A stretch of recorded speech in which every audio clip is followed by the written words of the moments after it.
there's a lot of talk about Peyton Watson, right? I touched on the Peyton Watson potential trade a little bit, a couple of episodes ago.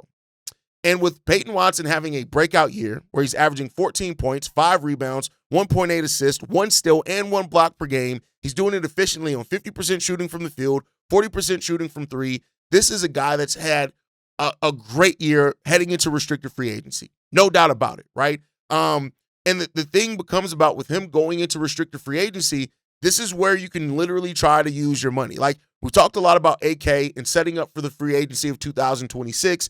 There are some notable free agents there, but restricted free agency is always where the better names were. And so people are going to ask, and people have asked this to me before when we had this conversation of, okay, why is it?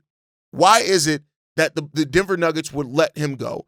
And I don't think they'll do it by choice, right? But let's be clear here, right? The Denver Nuggets have made it clear that they do want to re-sign him. But the thing is that it's clear that they are a team that wants to stay away from the second tax apron. And as it stands right now, they are so close to that.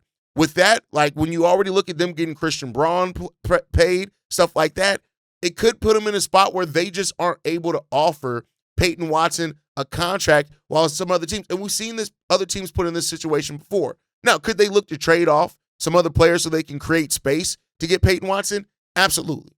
But this is where the Bulls need to use their cap space to their advantage if they're going to do something like that. This is the type of player that you can definitely go out and get that. They already are paying Christian Braun over $20 million. His contract extension kicks in next year. The Denver Nuggets are only $1 million beneath the second tax apron going into next season, and that's without signing anybody. So when you look at this, it's simple.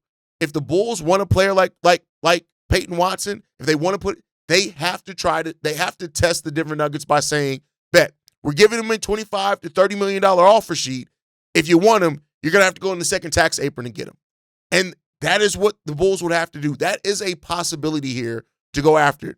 Peyton Watson is somebody I would love the Bulls to target. I think if you sign Peyton Watson, you have him and Modest as your forwards. You still have Noah Essengate, who you're bringing up and along as well. It all makes some sense there. But the Bulls would have to put that big offer sheet out and hope that they don't match it, which is already a risk because it then ties up your money a little bit as well. So that's what would have to happen here.